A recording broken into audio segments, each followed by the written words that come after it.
Alright, this is going to be the disassembly of the Denon MC7000. It's going to be a full disassembly, taking off everything. And on this video, we're going to be fixing the cue and play buttons on the left and right sides. And we're also going to be swapping around the faders. The two metal faders, the main faders, are going to be, they're going out already, as well as the cue and play buttons. So we're going to replace those. So in this video, you're going to be able to see how to tear down step by step the MC7000 from Denon. That's the MC7000. And so if you want to attempt this repair, this is going to be the video to watch. Also, if you want to intend any other type of repair, this is going to be helpful because it's going to be a full tear down of the Denon MC7000. So first, let's take a look at all the tools that you're going to need. You're going to need a Phillips screwdriver, 3/8 socket, mini screwdriver set. That's going to have a variety of screwdrivers.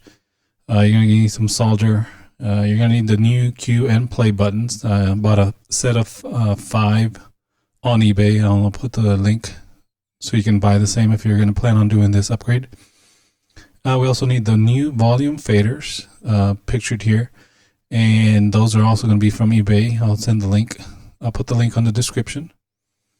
You need some magnets to keep track of all the screws, a solder sucker to suck the solder from the contacts, desoldering wick, soldering gun, old toothbrush, and a solder fan, a solder sucking fan.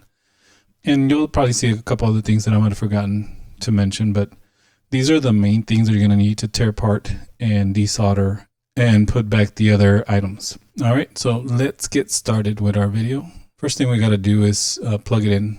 I just kind of like the turn on sequence. So there I'm comparing the new faders, making sure they're going to fit the right, the right size.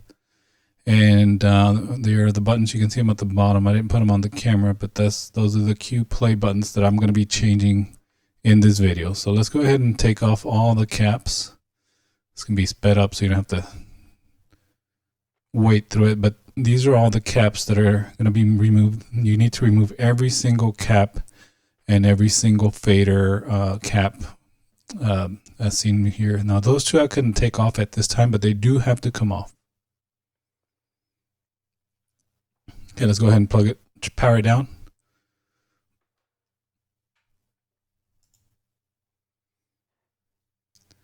And all right, on this next step, we're going to remove all the screws from the bottom cover.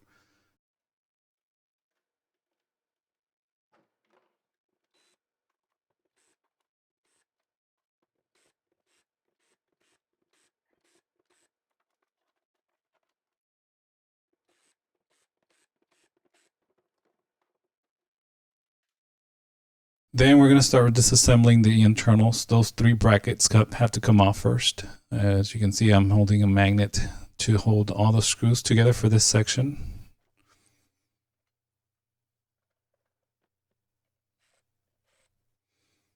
Next, we're going to take off the screws for the sound card. This is the soundboard sound card.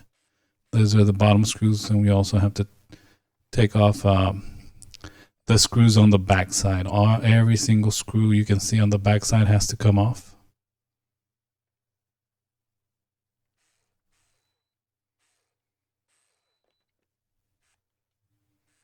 You can see the magnet that I use to collect all the screws. These are mini neodymium magnets. So now we have to take off all the ribbon connectors first. There's 3 visible. Just got to pull the little tabs and then pull the ribbon.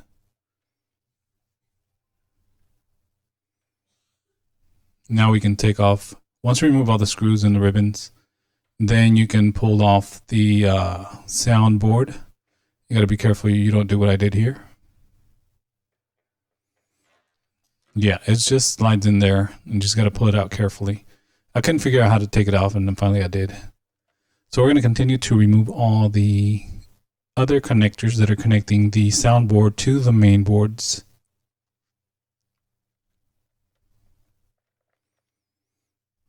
Okay, once you have all the connectors off, you can put the soundboard to the side.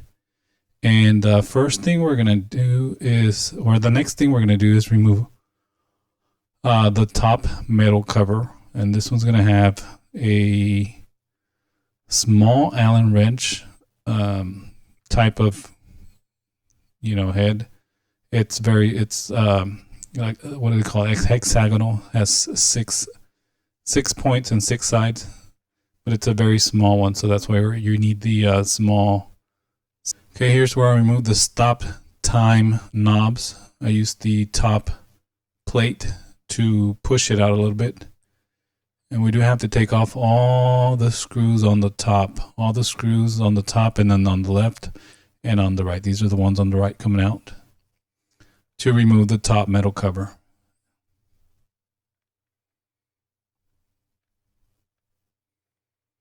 Once we remove those screws, there's some little brackets that are going to fall out. You see those on the upper left hand side next to the little screw set. So now we're going to do everything on the left deck, which on this video shows on the right side because it's upside down, but this is the left deck we're going to do first. Got to remove every single screw on the back. There is a lot of them. And then you also have to unplug that bottom connector. You also have to remove the bottom ribbon connector. So we take off all the screws, and then we're going to have to desolder 2 black wires that go to the bottom or to the front side of this board. Here's the ribbon. We're going to remove the ribbon. Now we turn the Denon controller. But we first remove the headphone jack. Okay, now we remove the pitch fader screws, and now we're going to take off with the 3/8 socket. We're going to take off those nuts and washers that are holding the top of the board.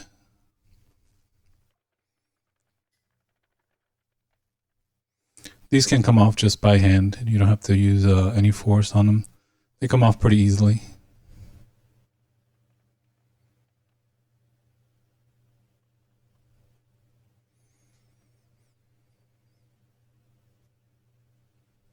I use a magnet to pull them out. The nuts are not magnetized, but the washers are, so they helped pull up the washers. And that one I couldn't get out, so I just got to flip it over. Actually, I did take it out. Okay, here's where we remove the 2 black wires. We just desolder them. 1 and number 2. Now you can take off the board to inspect it and see what you have to remove. Forgot to take off the bottom connector. And right here I'm just going to adjust. Some of the buttons came off because I didn't know how to take it off, and I kept on flipping upside down and back. Alright, so we found the 2 buttons that we have to remove, the cue and play. We're going to desolder with the wick first, and I wasn't having luck, so I went ahead and got the solder sucker, and that made it very easy to remove. Also, now we're going to do the top button. See, with the solder sucker, it comes out very easily. And then that's the other button. Take it out. They were damaged. So now we're going to install the new buttons. They come with some extra legs that we have to cut off, otherwise they don't go into place. And now we just put some solder paste and solder them to the board.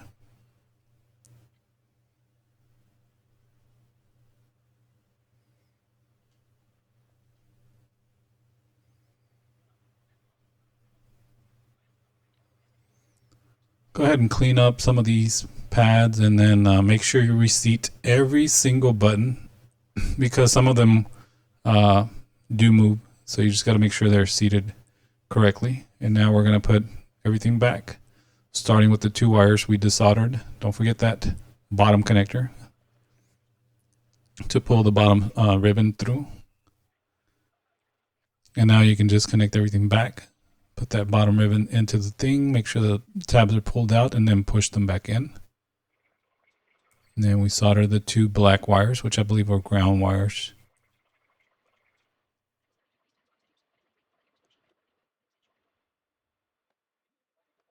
Now we get to put all the screws back in place. I probably should have put the screws back on first, because with that the buttons can come out of place. But I went ahead and put the nuts and washers on the top first.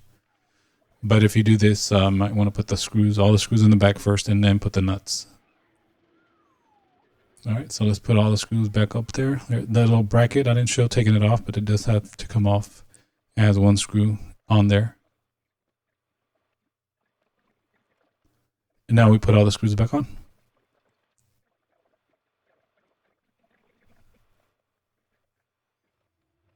These are easier done by hand.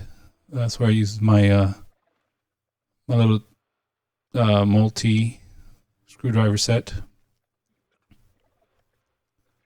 And it's just easier like that. That way you don't mess up any mounts. They're all plastic on the other side, so you just got to tighten by hand. This total, this took about 4 hours to completely do, maybe a little bit more, maybe 5. But it was the first time doing it. Had a couple of steps that I had to figure out. Here I almost put the headphone connector, but it was going to get on the way. So now we're going to disconnect everything to remove the mixer, unscrew all the screws. I took a picture of that just to see where all those, I guess, covers went, the plastic one and the metal one. So we are going to continue to remove all the screws. There is a lot of screws. Now on the other side, 3/8 inch socket to remove all the knob washers and nuts.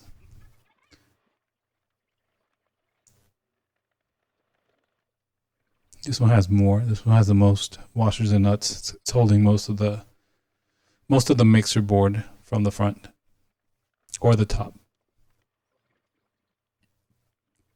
Again, I couldn't take them out with the magnet, so I just flip it upside down and gathered all the nuts and washers. Continue to take off the screws from the back. I forgot a couple. Now we're gonna start desoldering by removing the faders. Have some brackets that we got to take off. 2 screws, so one on top, one on bottom. And each fader, volume fader, has 4 pins on the bottom and then 4 pins on the top you got to take off. So what I decided to do here is, instead of putting the new ones in the middle too, I'm going to go ahead and well, first let's compare these. And I noticed they were a little bit different. So I want to go ahead and remove all of them. So what I'm going to do is I'm going to put the 2 outside in the middle, and then put the new ones on the outsides, because I wanted to keep the original Denon faders for channels 1 and 2, which are the middle channels. So right here we're going to do channel 3 fader, which is the one on the left side once you flip it upside down, I mean the other side. So what I'm going to do is remove channel 3 and put it on channel 1. So here's channel 3 coming off with the solder sucker. It's made it pretty easy to remove. And this is an example of what not to do. Instead of taking out the solder with the solder sucker, I heated it up and pulled it, and I actually messed up one pad. I damaged it. I took it off. You can see it. It's missing. So now that we put, we're going to take channel 1 on this one. I think the first one that I took was channel 2. So this is channel 1. We're going to take it off. Take off channel 2. See, once you remove most of the solder and then just pull it out with a little bit of heat, it comes out easily. So we're going to put channel 3 fader, the Denon original fader, on channel 1, left channel. Got to clean it up. There it is. I put it in. Now we're just going to put some solder and solder it back on.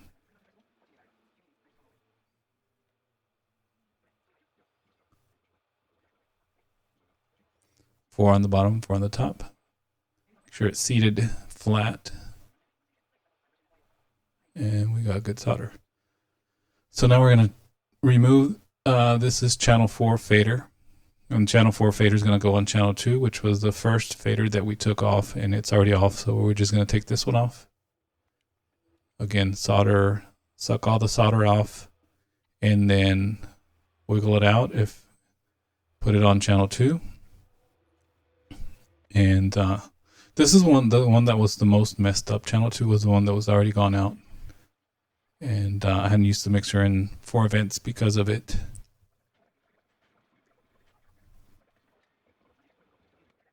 Okay, so the 2 Denons from the outside are already installed in the middle. So now we're going to figure out how to put on the 2 outside ones. So this is the correct way to do it. If you see the video, if you pause it, there's 4 pins on the bottom and 2 pins on the top. So this one, on this particular install, I did it the right way. And later I did some measurements, and I didn't like the measurements. They weren't matching up. So I flipped them. But here we go, this is channel 4. It's installed the correct way. We're going to put the brackets back on. These brackets, I'm going to use the Loctite. It's one of the things I didn't mention that you're going to need. It's a little bit of Loctite. What that does is just make sure those little screws don't come out. It's like super glue for screws. All right, so we're going to clean a little bit of the dust that you can't get from the top. Well, now that we have it open, just going to do a little cleaning with alcohol, rubbing alcohol, and we'll use the toothbrush and then the paper cloth to clean all the dust that was on there. I'll go ahead and, since I had the rubbing alcohol, clean some of the solder paste and some of the dust that was on the back of the board. So now we install the mixer board, put all the screws back on, and all the connectors that are on there. Before I finished, this is where I saw that the measurements on the old faders and the new faders were different. So what I didn't want to do is have 2 faders that weren't going to work. So I was like, why don't I just install one way and the other one upside down, and then we can see which one works. And the way that I had it right now, before we change it, was the right way. But I didn't want to take a chance of having 2 that didn't work. And the one that doesn't work could be because it's upside down, or it could be because I also tore one of the pads. So that could be another reason why it's not working. But so that's going to be the one on the right now. But when you flip it over and you're using the mixer, it's the one on the left. So we're going to remove channel 3 fader. Actually, it's channel 3. So we're going to remove channel 3 fader and then flip it upside down. So if you can see right now, I'm putting back on. We have 2 on the bottom and 4 on the top. This is the one I flipped upside down, channel 3, and it's the one that's going to be not functioning. I'll try to put on the little pad that I broke on there. I saved it and I put it back on there hoping it would work, but it didn't work. Again, it might not have worked because it was either upside down or because of that missing pad. Either way, it's channel 3, so I hardly ever use it. I don't have any use for it other than maybe connecting unlocks to it, but you can still control it by the main. So now we're going to install all the screws back on. We're done with the mixer, so we're going to put it completely on. Again, all these screws are going to be put on by hand and tightened by hand. You don't want to strip the plastic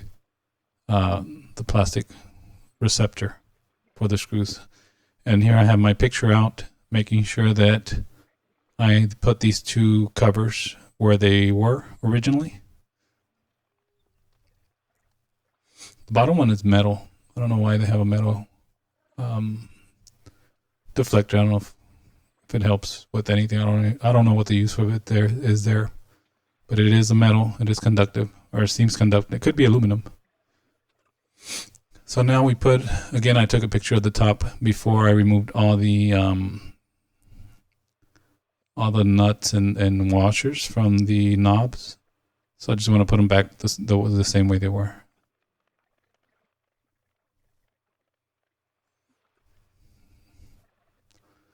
Now we're going to do the right deck.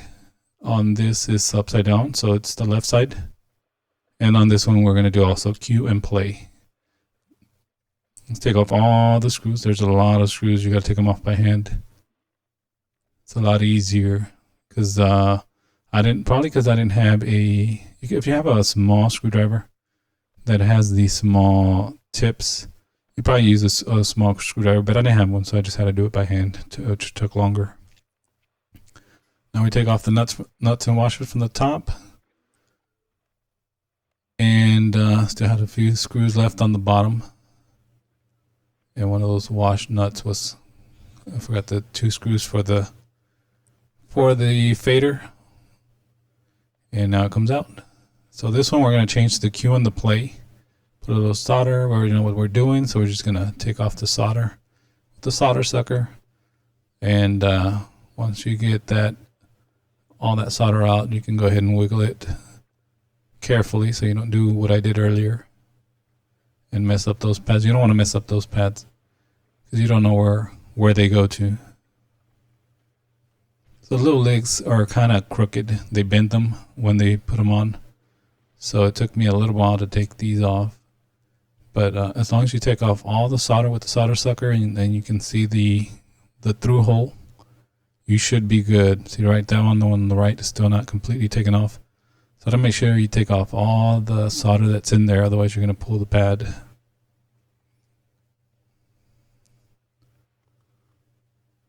Again, solder sucker. That one had a lot of solder for some reason. Okay, once you get that, you move the little pins and then you pull it out. Again, these are the new ones. They have extra little legs on them, so I had to cut them off.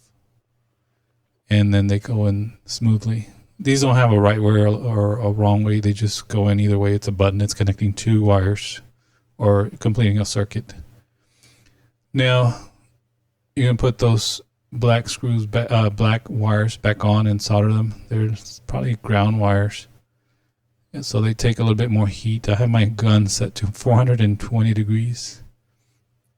And on this particular one, I forgot the bottom connector, so put on some screws that I got to take off in a little bit once I realized I didn't put on that bottom connector. So make sure you don't forget about that bottom connector. You can see on the video it's missing. Yep, that's where I saw. Don't forget the bottom connector. All right, so took off all the screws on the left hand side, lifted it up a little bit, pushed the bottom connector through, and then continue to screw it back down, put all the screws back on the right deck. So one of the things you're going to see on this, I don't know if it was because I didn't reseat all the buttons or if it broke, but the cue button has some play on it for some reason. And I think the reason is because I didn't reseat it.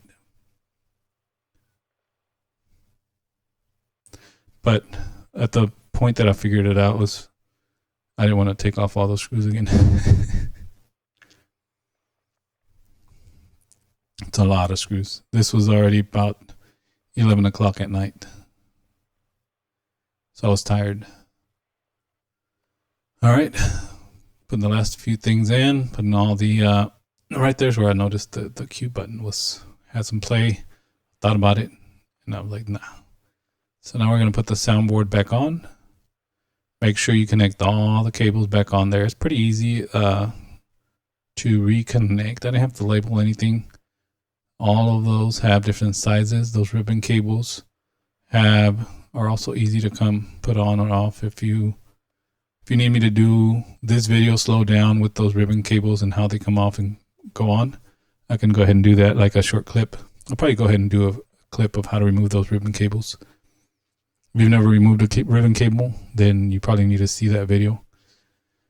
Everything's coming back on, same order. Again, this is something that I took a picture of. You can see I'm flipping them around when I see the picture. It's like, okay, so they got a certain way that they go on. But back to the ribbon cables. If you need me to do a short, let me know, and I'll do a short on how to. I already have the video. I just gotta create the short. If I don't remember, I'll probably go ahead and create that short anyways.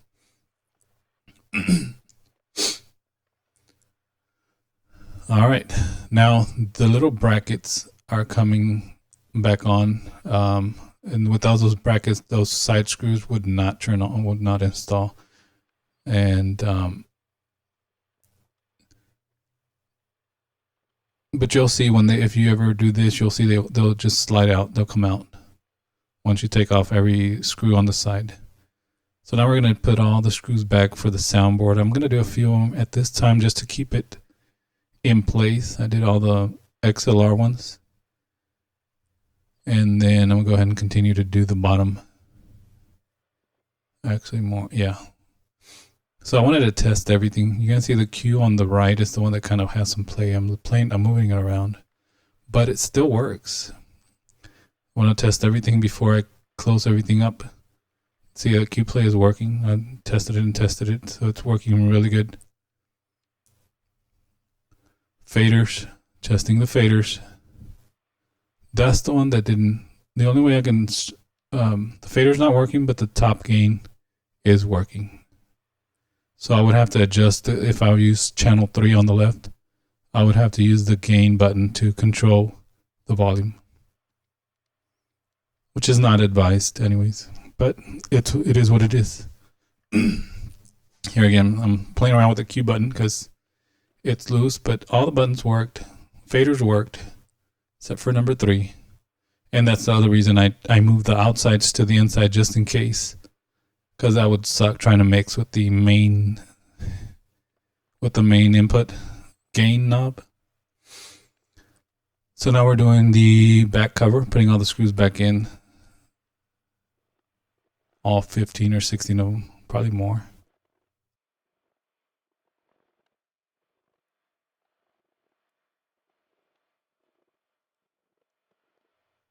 So at this point, I'm happy with the results, you know. Channel 3 again is one that I'm not going to use a lot.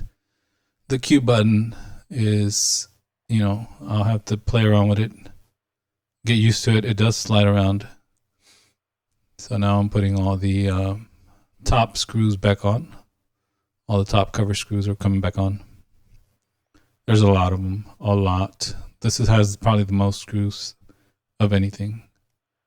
And this uses a Allen type connector or type of socket, very small. And if you have one of those micro sockets or multi-socket connectors, you probably should have it for like repairing computers and stuff.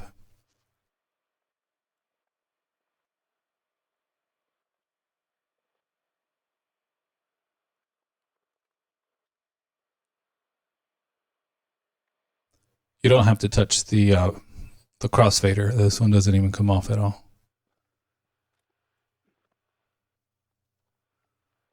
All right, final tests. Love that little power on cycle. Making sure that oh yeah, I forgot that little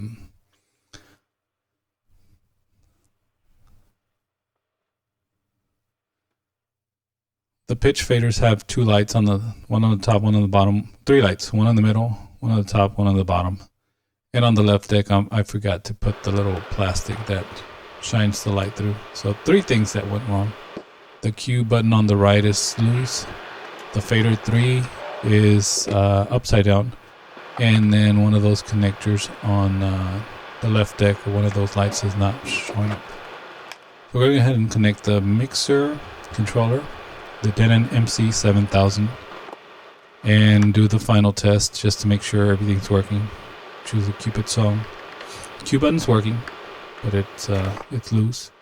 You can see when I put the volume fader up and down on the main, on the main out, you can see the lights go on and off.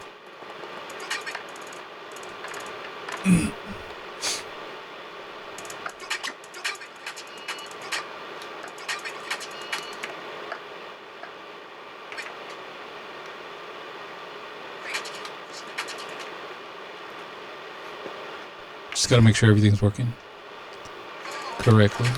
Channel 2 was the worst one out of all of them.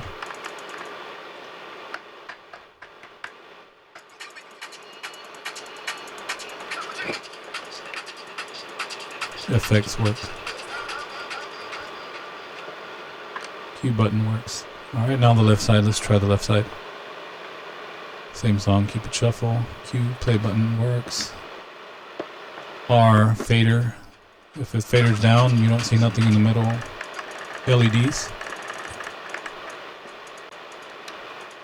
Channel 4. Or channel 3, sorry. Channel 3. This is the one that the fader does not work. So we use the main gain input, or the gain input for channel 4. At this point, I'm pretty happy with everything. Channel 4 on the right. Or this is channel 4, left side is channel 3. The outside channels. So again, everything worked except channel 3 fader, either the broken pad or because it was installed upside down. Never use channel 3, and if I do, it will have to be adjusted via the gain knob. Also, right CUE button is either broken or fell out of place. Alright, hope you enjoyed this video. Hope it helps you repair the Denon MC7000 controller. That's the Denon MC7000. And again, thank you.